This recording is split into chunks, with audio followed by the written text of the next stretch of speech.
Party करी कभी यादों की बिस्तर से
क्या बात है।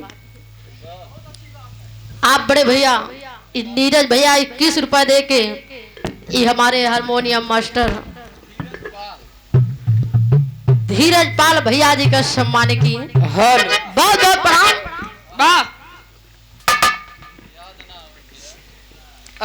वाह बढ़िया बढ़िया गीत।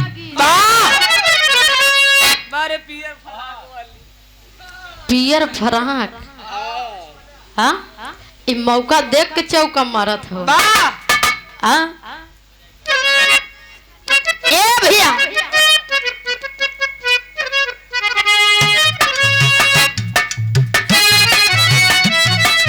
बड़ा बढ़िया बढ़िया गीत।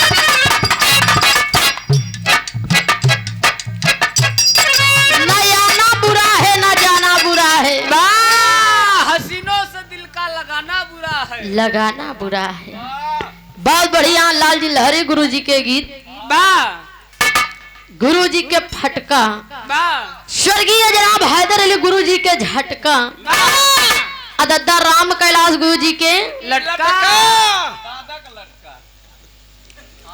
अब लेकिन उधर से सिर्फ फटका ही सुने के मिला रहा।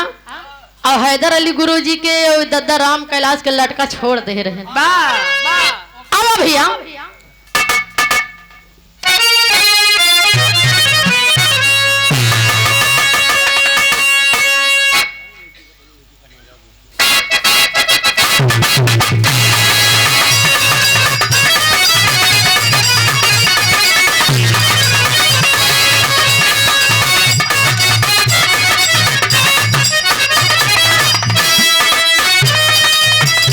क्या बात है। बहुत बढ़िया गीत का इशारा हो बाबा। उधर से बहुत बढ़िया बढ़िया भोजपुरी गीत।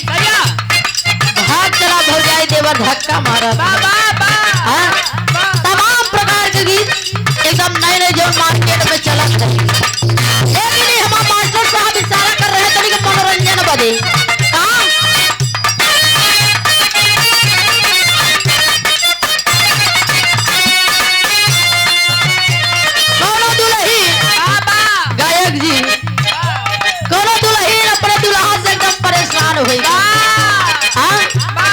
कहे जा मुँह फुकनो तू कभो ना सुधर बा।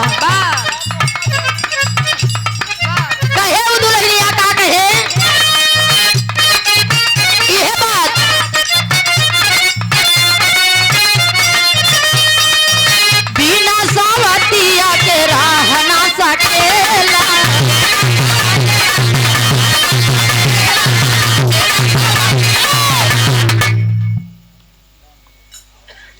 क्या बात है, ये राजू भैया रात भर देहन वाह हाँ ये दोनों कलाकार के अब देखा 20 से 10 पे आई गए वाह हाँ?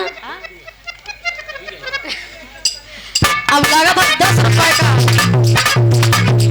अब क्या बात है, 30 रुपए देकर सम्मान किए, बहुत बहुत प्रणाम।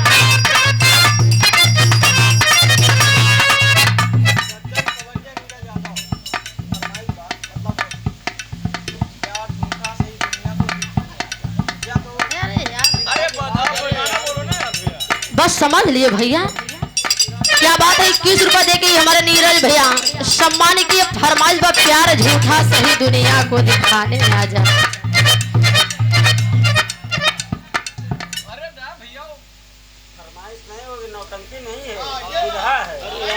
क्या बात है, क्या बात है, वाह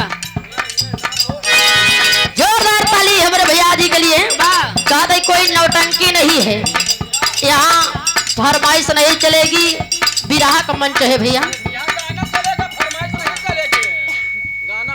30 रुपए देकर सम्मान किए, बहुत बहुत प्रणाम। आ भैया कहे दुल्हन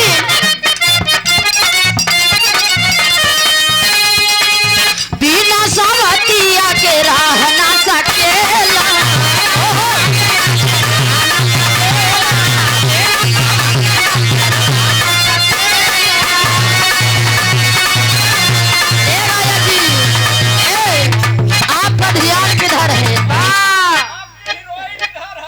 अरे ना हो आपकी गायिका इधर है कहे बिना सावतिया के राह ना सकेला,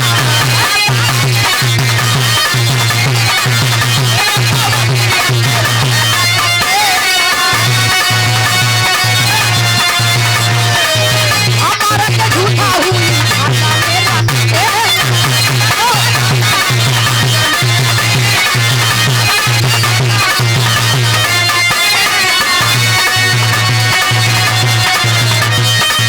बिना सावतिया के राह ना सकेला, हमारा तो झूठा हुई भाषा मेरा खेला।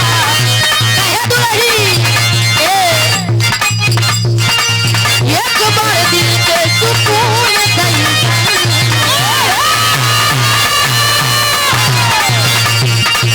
एक बार दिल के सुकून दई जा। राजा जी एगो पूरे कईदा,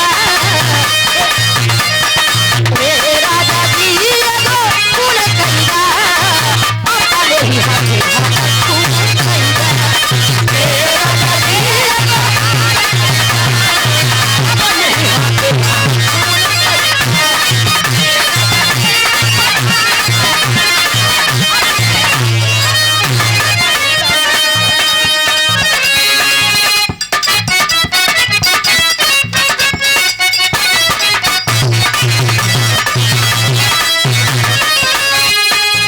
दोनों दुल्ही अपने सैया जी से करिया साड़ी के फरमाइश करे भैया।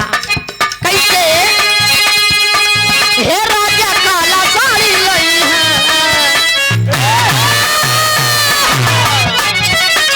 हे राजा काला साड़ी लई है, कमर देखी राजा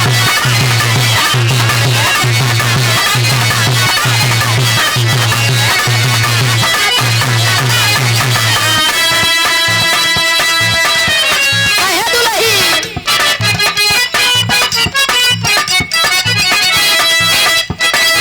नहीं हम पहिली भौजी मोरी पर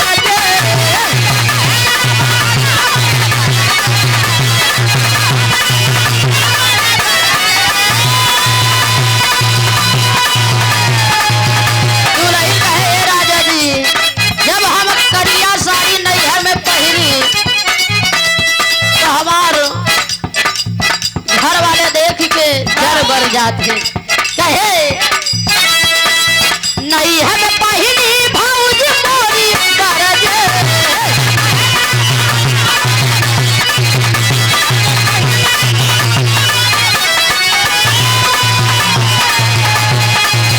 साड़ी कटरा में हम, साड़ी कटरा में हम, साड़ी कटरा में पहिरी।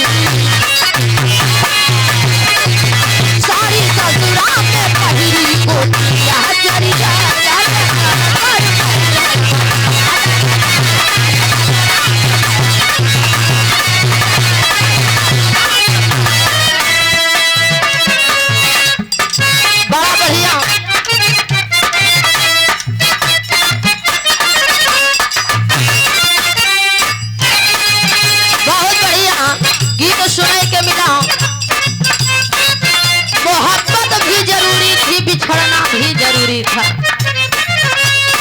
आओ भैया, ओ साथी रे तेरे बिना भी क्या जीना। एक लाइन बजा दो, उसके बाद एक छोट से भी रहा। अब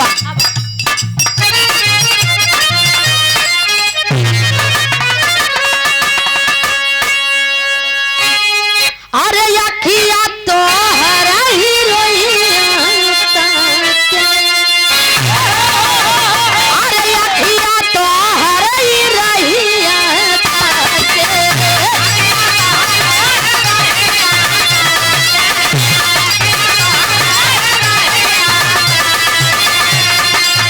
कहिलू कैसन ही रोग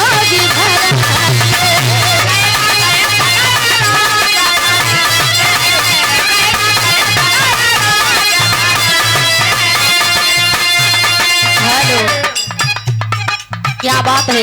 आप भैया सूरज सूर्या SBS म्यूजिक वाले, ये ढेर सारा चैनल लगा है भैया, नाम तो नहीं मालूम। आप लोग ये जो मुकाबला यहाँ पे हो रहा है, आप लोग YouTube के माध्यम से भी सुन सकते हैं।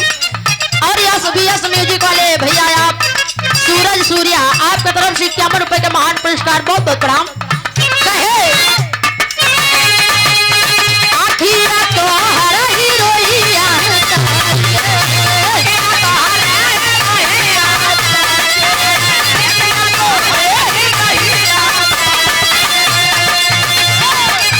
गईलू कैसन ही रोग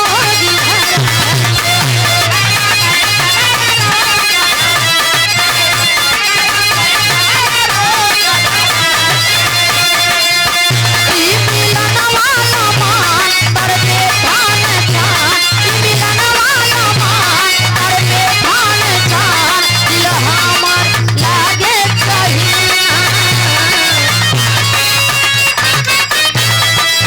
ओ साथी रे तेरे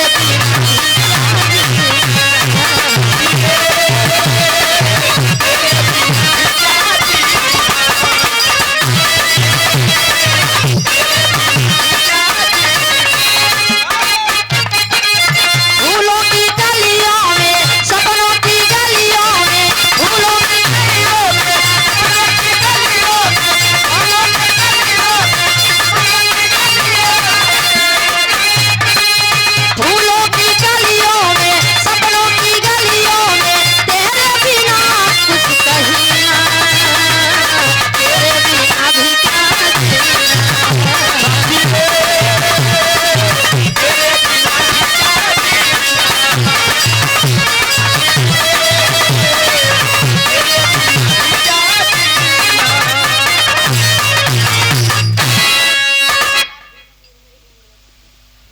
भैया ये गलत करो, अश्लील गीत ना ही भैया।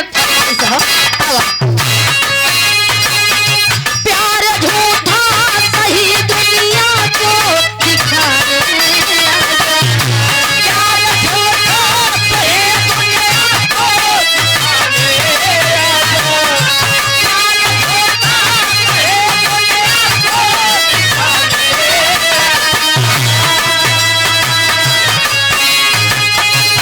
नीरज भैया समझ रहे हैं, ये पर दिल पे बात कहवा रहे हैं।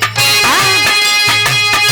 प्यार झूठा सही दुनिया को दिखाने आजा, तू किसी और से मिलने के बहाने आजा, तू किसी और से मिलने के बहाने आजा, तू किसी और से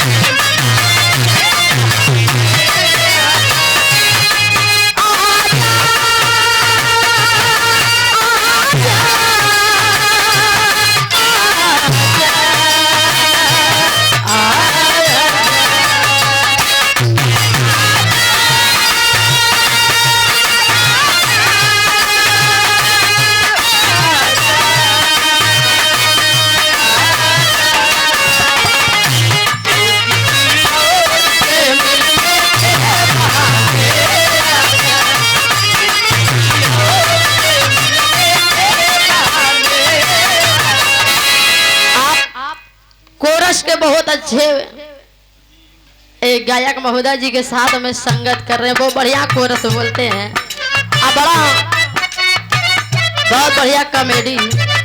हाँ इस चंचल भैया के स्पेशल में कहा भाई चंचल भैया समझ सकते थे। हाँ क्या बात है लैला।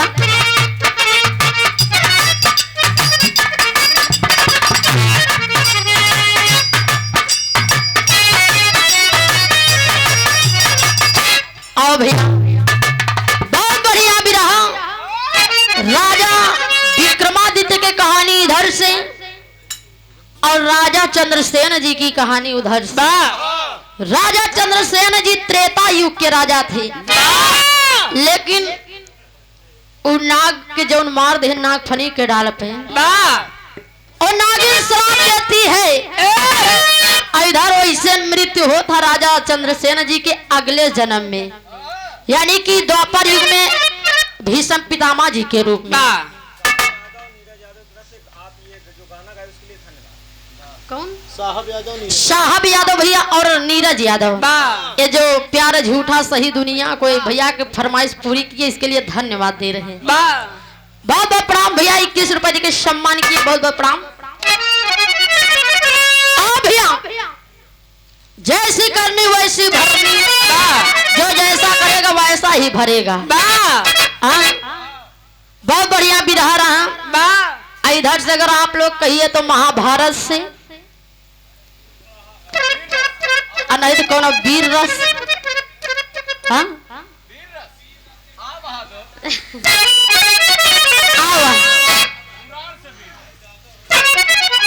आओ भैया।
भोले बाबा जोगिया हो राम।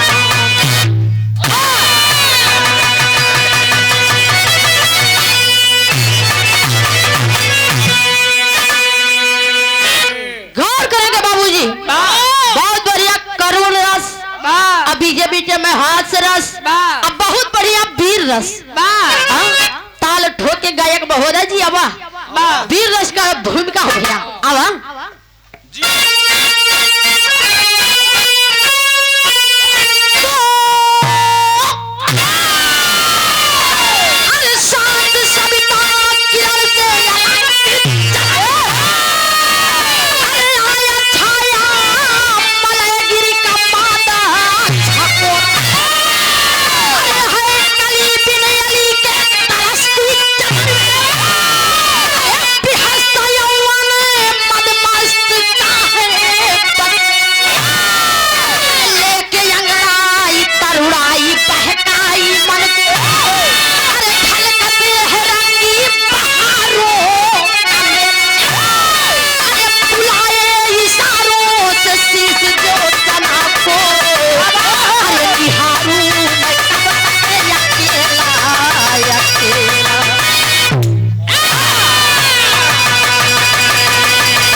अकेला फिर हम एगो गजल कलाइन हो भैया। अब तान के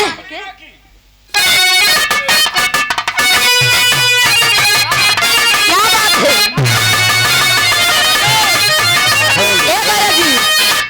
गायक जी, देखा कोनो हाँ हो पक्का आशिक। अरे वो शराब के प्रेमी बाद में भवा, जब हमारा धोखा पाए तब तो कौन पक्का प्रेमी के कहीं पीने की दावत मिलती है तो वो आशिक कहे क्या कहे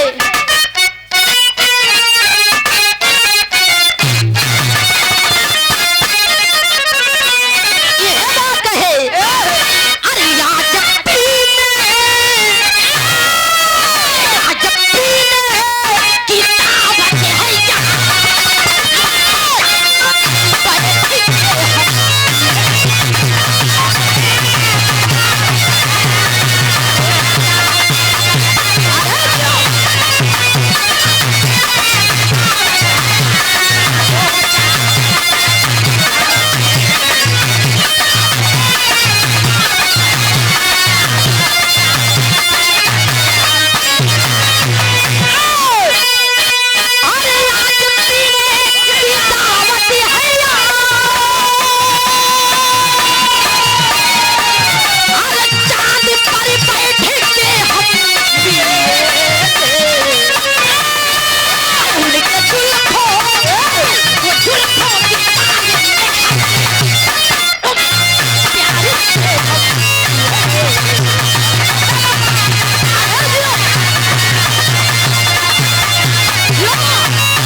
बात रहे, लेकिन बिरहा में गौर करेंगे आप लोग। बिरहा में कहना है कैसे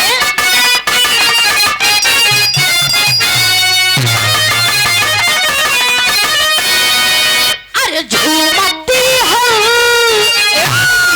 अरे झूमती हर फिजाए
दीवानी के आगे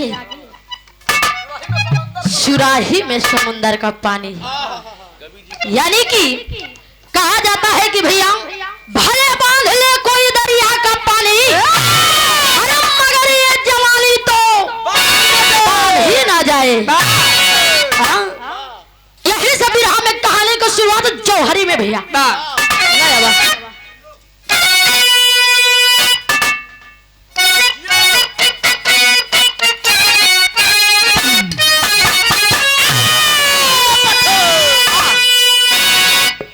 गौर करेंगे बाबूजी, जौहरी मतलब फुल वीर रस, जौहरी से कहवा था वीर रस। अब भाई बहुत बढ़िया वीर रस उधर सुने के मिला। आवा अरे जब आई बसंती बेला कलिया बागों में बोले कोयल मतवाली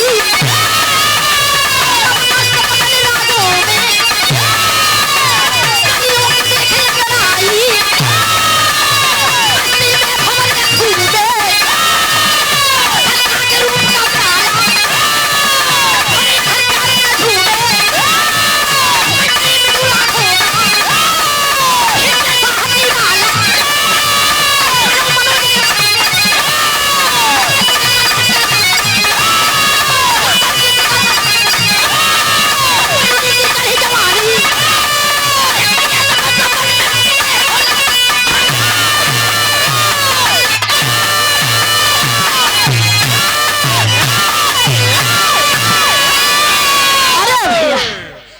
करा भाई, नहीं तो होई कि धुजुरपुर जाटे में बिरहा तो मार होई गए।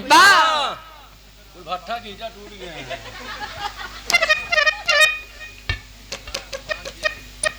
आओ भैया गौर करेंगे बाबूजी, रावण की सुधा सयानी आप बड़े भैया साहब यादव, नीरज यादव और आशीष यादव, तीनों भाइयों के तरफ से 21 रुपए का महान पुरस्कार बहुत बहुत प्रणाम। अरे बाबू एक दिन रावण की सुधा सयानी वरुणी की चढ़ी जवानी, अरे किया तपस्या वन में मिले है भोला दानी। अरे बाबू एक दिन रावण की बेटी जो कि बड़ी हो गई है, सयानी हो गई है, रावण की बेटी जाकर के जंगल में तपस्या करती है। अब किस लिए? भगवान भोलेनाथ को प्रकट करना चाह रही है। वो जंगल में जाके तपस्या कर रही है, बिरहा में गीत लगा था भैया। क्या गीत लगा?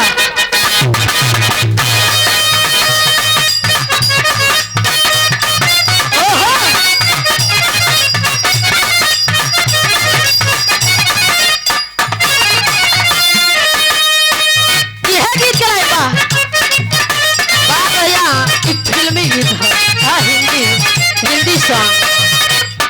क्या बात है, करो लड़की का है ये, दिल लगा लिया है, दिल लगा लिया है हमने तुमसे प्यार करके, तुमसे प्यार करके, तुमसे प्यार।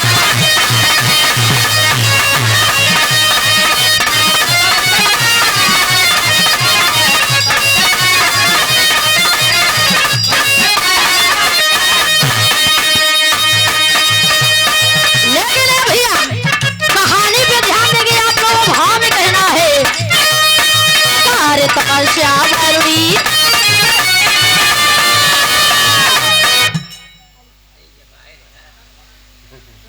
क्या बात है,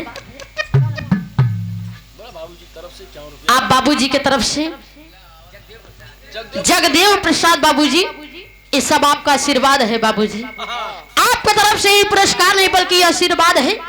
आपके श्री चरणों में कोटि प्रणाम, सभी सकल पंच को करे तपस्या वरुणी जंगल में जा करके, दिल लगा करके, दिल लगा।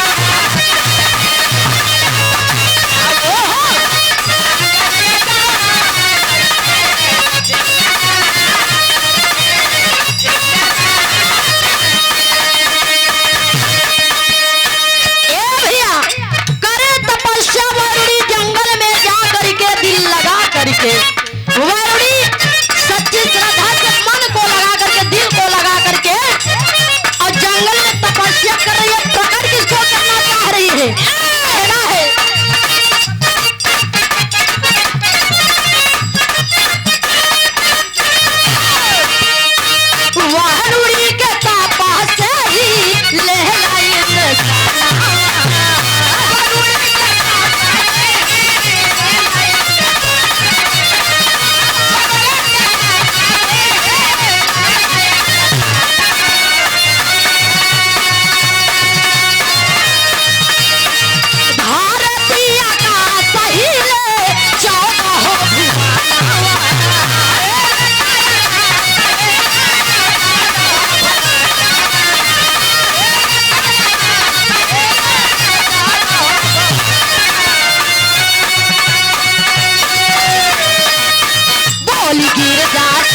रहा है बाबू। और ये सब देखते हुए कैलाश पर्वत पे माई गिरजा भगवान भोलेनाथ गहरी निद्रा में है। और उस समय माई गिरजा भगवान भोलेनाथ जिसे कहते हैं स्वामी कौन है इतनी कड़ी तपस्या कर रहा है, कौन आपको याद कर रहा है, आप जरा जाके देखिए ना स्वामी। अरे बाबू उस समय माई गिरजा के बात मान के भगवान भोलेनाथ जी आते हैं। भगवान भोलेनाथ जी आते हैं और देखते हैं कि वरुणी गहरी तपस्या में लीन है। उस समय साक्षात जब दर्शन पाती है वरुणी कहती है, भगवान भोलेनाथ जी कहते हैं कि मांगो वरुणी। रावण की बेटी थी बाबू वरुणी। भगवान भोलेनाथ जी कहते हैं मांगो वरुणी, तुम्हें क्या चाहिए, मैं तुम्हारे भक्ति से बड़ा प्रसन्न हूँ। आए बाबू और समय वरुणी कहत पर कि प्रभु हमके कोनो वरदान ना चाहिए। ए स्वामी हमके कोनो वरदान ना चाहिए। उस समय कहे वरुणी क्या कहे, गीत बदल जाता है।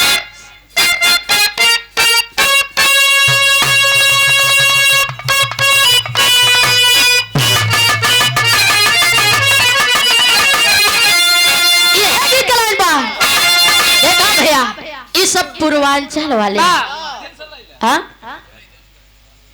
आवा कहाँ गीत चलाएं बा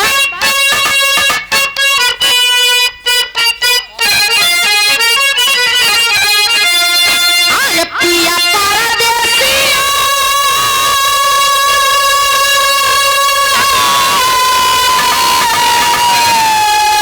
अरे पिया परदेसिया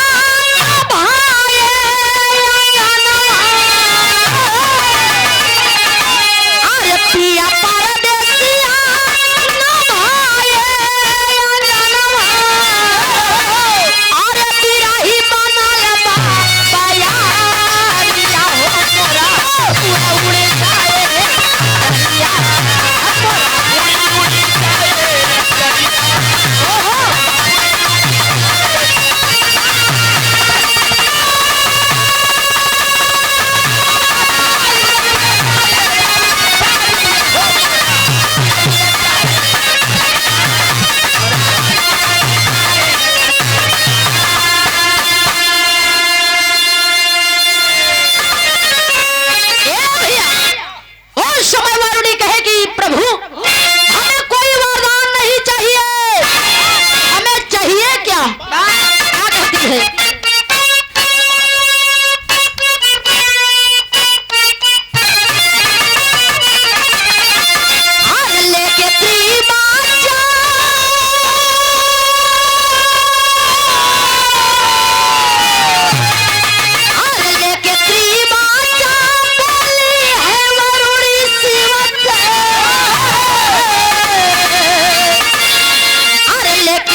कहती है कि स्वामी स्वामी हमें कोई वरदान नहीं चाहिए, आप हमारे संग में शादी कर लीजिए, हमें कोई वरदान नहीं चाहिए। बाबू उस समय भगवान भोलेनाथ जी कहे वैरूड़ी तुम्हारा दिमाग तो ठीक है। उस समय वैरूड़ी कहे कि मैं कुछ नहीं जानती, आप हमें त्रिवाचा आप हमें वचन दीजिए और त्रिवाचा बंधवा लेती है बाबू। उस समय भगवान भोलेनाथ जी कहे कि वैरूड़ी मेरी शादी मैं तो तुमसे शादी नहीं कर सकता, लेकिन हमारे ही अंश से तुम्हारी शादी होगी। होता है क्या?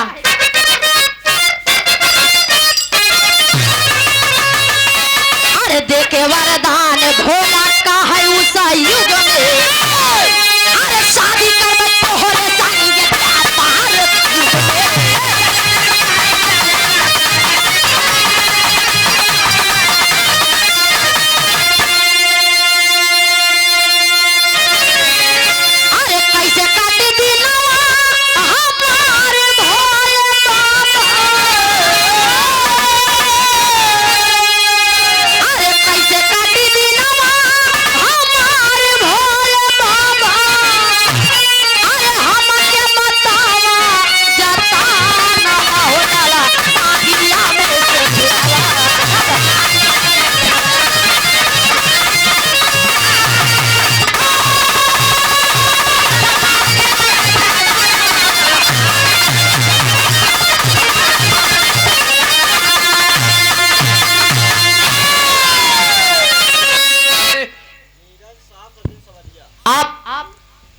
जज साहब सज्जन संवरिया है। क्या बात है। अब भैया की तरफ से 21 रुपए के महान पुरस्कार, बहुत बहुत प्रणाम। तीनों भाइयों का ये दोस्ती बरकरार रहे। एक स्वर में आ सभी सकल पंच को प्रणाम। अरे बाबू, उस समय भगवान भोलेनाथ जी कहते हैं कि वरुणी, मैं तो तुमसे शादी नहीं कर सकता, लेकिन मैं तुमको वचन देता हूँ, मैं इस युग में तो नहीं, लेकिन तुमसे द्वापर युग में शादी जरूर करूंगा। उस समय भगवान भोलेनाथ जी कहते हैं कि तुम्हारी शादी हमारे ही अंश से होगी, लेकिन द्वापर युग में होगी। तो भैया तेरी में कहना है,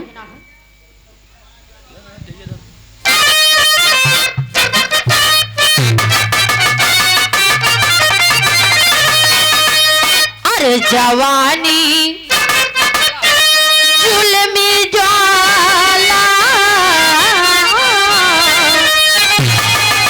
अरे जवानी जुल्मी ज्वाला,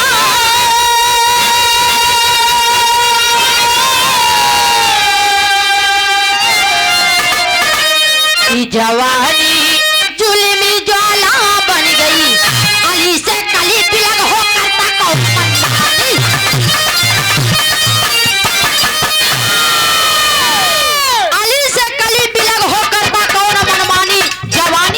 ज्वाला बन गई।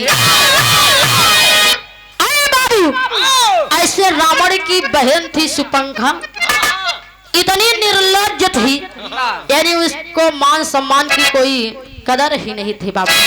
अब वैसे वरुणी और कर बिटिया भगवान भोलेनाथ से परेशान है शादी करने के लिए।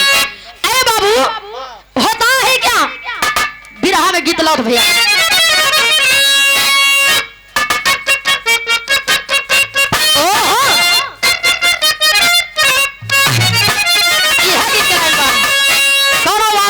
मासुका से कहे, क्या कहे,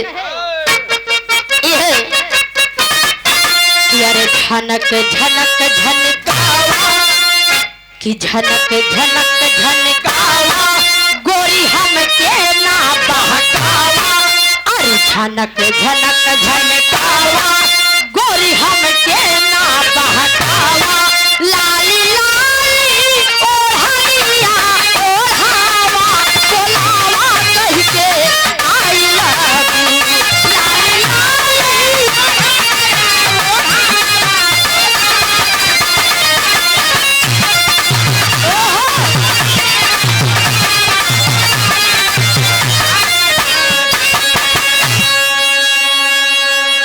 अरे बाबू, त्रेता युग में जिस समय रावण द्वारा मैया सीता का हरण हुआ था, सीता की खोज करने के लिए जब हनुमान जी जाते हैं बाबू, और रास्ते में वरुणी से मुलाकात हो जाती है, और वरुणी सोचित की लगत हो भगवान भोलेनाथ के अंश से नहीं है। उस समय हनुमान के पीछे पड़ जाती है। कहे का कहे, वरुणी तब अंगड़ाई, कपि से बोली मुस्काई, वरुणी तब अंगड़ाई, कपि से बोली मुस्काई, कितना दिन बाद गईला भेटाई, ना चाहिए आज एक तोहके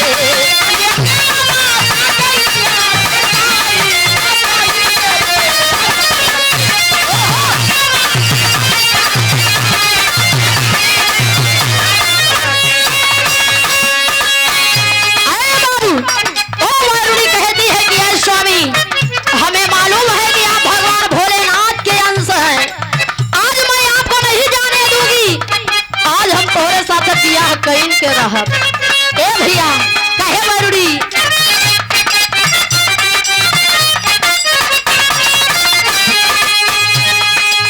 तेरे जानी कारा सैया मानी लवचरिया,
लड़की, तुम हमारा पीछा छोड़ो, हम बाल ब्रह्मचारी।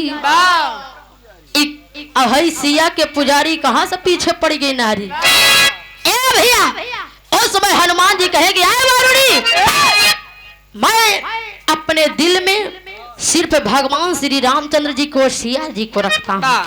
मैं तुम्हारे संग में शादी नहीं कर सकता, तू हट जा मेरे रास्ते से। अहे बाबू, जब हनुमान जी इनकार कर देते हैं शादी करने के लिए, वारुणी तड़प रही है, सोच रही है कि कब हमारी शादी होगी, कब हमारी मांग सजेगी, कब मैं दुल्हन बनूंगी। अरे बाबू, लेकिन उसका सपना अधूरा हो जा रहा है। वारुणी परेशान है, हैरान है। जब हनुमान जी इनकार कर देते हैं, उसी समय वही जंगलवय में वारुणी करत है का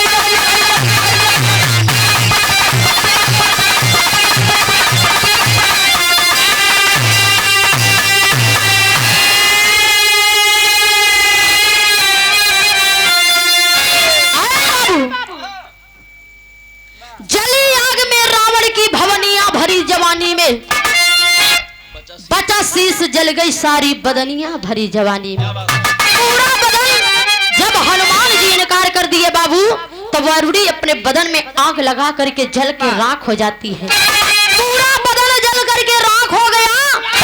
लेकिन कहा जाता है कि खोपड़ी बड़ी मजबूत चीज होती है। वारुणी का शीश बचा है बाबू। आप भैया नीरज यादव, आशीष यादव, सज्जन संवरिया, आप तीनों भाइयों की तरफ से 21 रुपए के महान पुरस्कार, बहुत बहुत प्रणाम। एक स्वर में आ सभी सकल पंच को प्रणाम। अरे शीश उठाकर लाया रावण, अरे रखा लंकायम,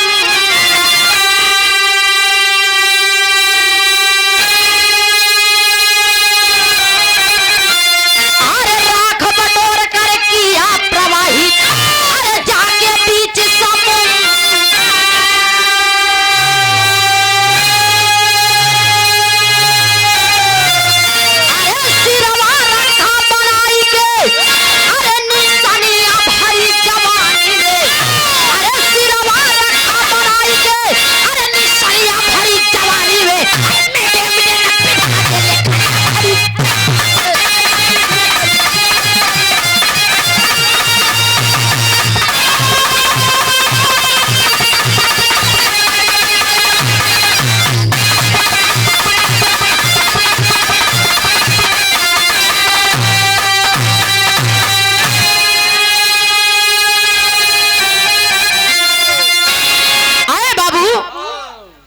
हनुमान जी इनकार कर दिए हैं। वारुणी पूरे बदन में आग लगा करके जल करके राख हो जाती है।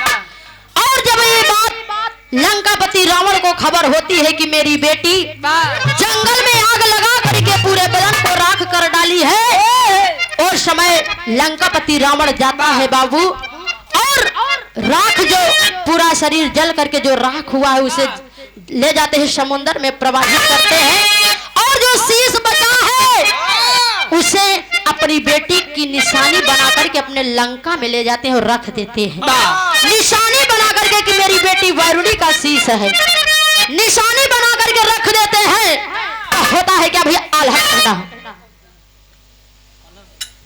आल्हा।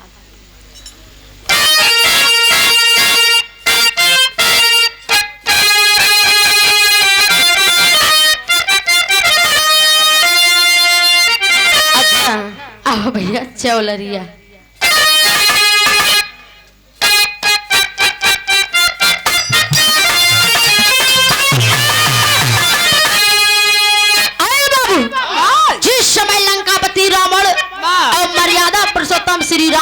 जी के बीच लड़ाई छिड़ी थी। उस समय लड़ाई हो रही है और होता है क्या, यह गीत का लाइन बा,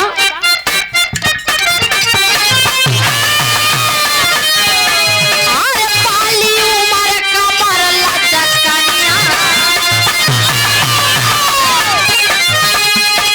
पाली उमर कमर लचकनिया, कोई आखी कहीं घुर के कोई के भुलाई भुलैया।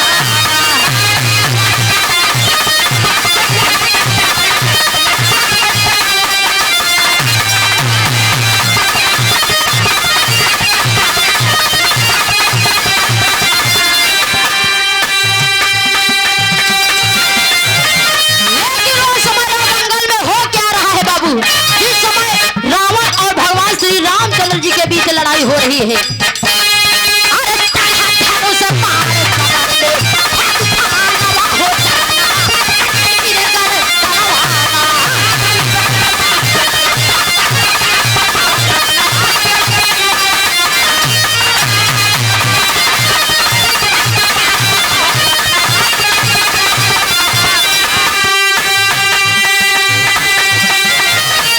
अरे सन सन पार चलावे रघुराई, लेकिन रावण खड़ा सताई, लेकिन रावण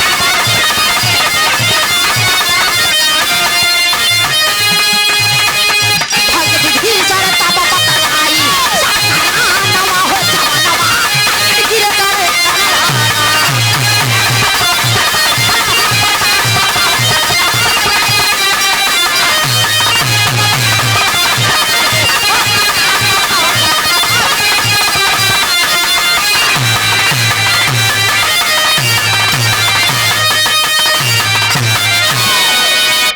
क्या बात है, अरे बाबू, जब भगवान श्री रामचंद्र जी और लंकापति रावण के बीच लड़ाई छिड़ी थी, उस समय रावण खड़ा हंस रहा था कि मैं तो मरूंगा नहीं, क्योंकि मेरे नाभि में अमृत है।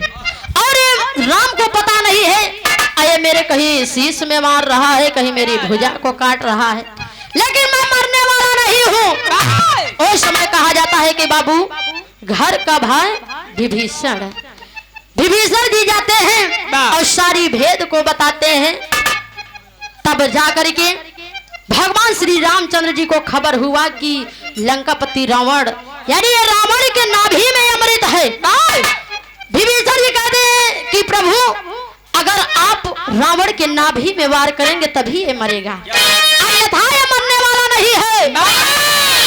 उस समय बाबू भगवान श्री रामचंद्र जी खींच के बाण लंकापति रावण के नाभि में मारते हैं, तब जाके रावण का अंत होता है, रावण धराशायी होता है बाबू। और बाद में विभीषण जी बताते हैं कि प्रभु, एक बार रावण की बेटी वरुणी, जिसका नाम था, हनुमान जी से शादी करने के लिए अपने बदन में आग लगा ली थी। आज भी उसका शीश लंका में रखा है।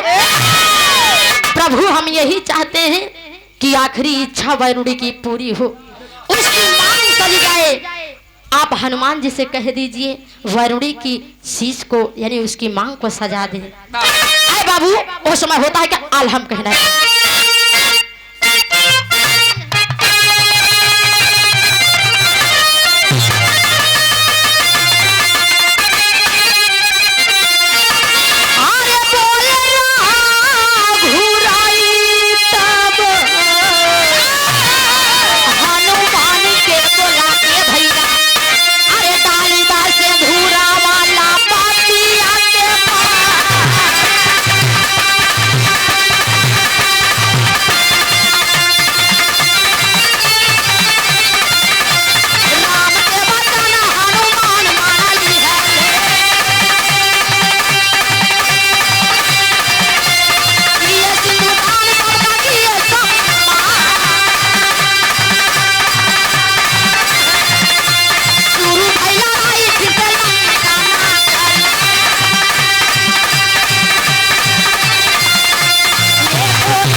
वैरुड़ी शादी की रट लगा लगा के परेशान हो गई और अपने बदन में आग लगा करके जल करके राख हो जाती है। लेकिन लंकापति रावण निशानी के रूप में वैरुड़ी का शीश रखा था।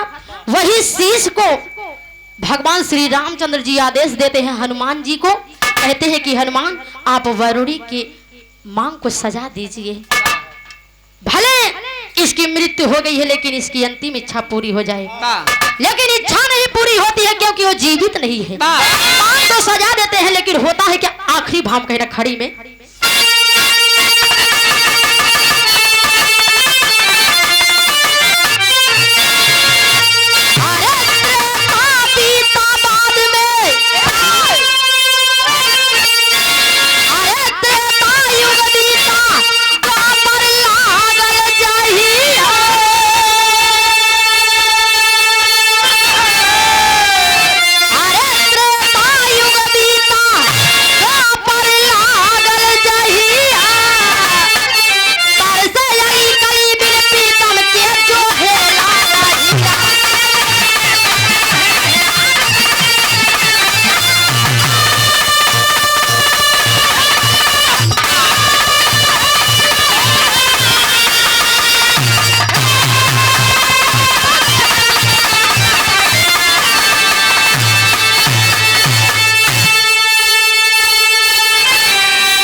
आए बाबू। त्रेता युग बीत जाता है, जब द्वापर युग लगता है तो वही वैरुड़ी जो अपने बदन को जला करके राख की थी वही वैरुड़ी हिडंबनी के रूप में जन्म लेती है। हिडंबनी होती है, फिर भी शादी के लिए हैरान है, परेशान है, सोच रही है क्योंकि उसे वचन याद है जो भगवान भोलेनाथ जी बोले थे कि मेरे ही अंश से तुम्हारी शादी होगी, लेकिन द्वापर युग में होगी। उस समय बाबू वो हिडंबनी शादी के लिए परेशान है, दर दर भटक रही है, जंगल जंगल दूल्हा खोज रही है बाबू। लेकिन एक दिन युद्ध के दौरान भीम जी से मुलाकात होती है।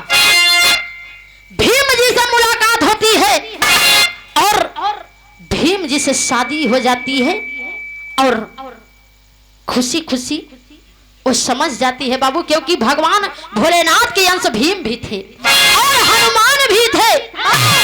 हनुमान द्वापर युग त्रेता युग में इसलिए नहीं शादी किए क्योंकि भगवान भोलेनाथ जी बताए थे कि तुम्हारी शादी द्वापर युग में होगी। द्वापर युग में हिडंबनी की शादी भीम जी से मुलाकात होती है, वही दोनों जंगल में एक हो जाते हैं, यानी शादी कर लेते हैं बाबू। और हिडंबनी और भीम के बीच घटोत्कच का जन्म होता है। घटोत्कच जी जन्म लेते हैं बाबू। यही से मेरा विवाह समाप्त है। गुरु भाने का परचम कहना है। अरे गुरु भोला गुरु बाबा दी गुरु दया राम गुरु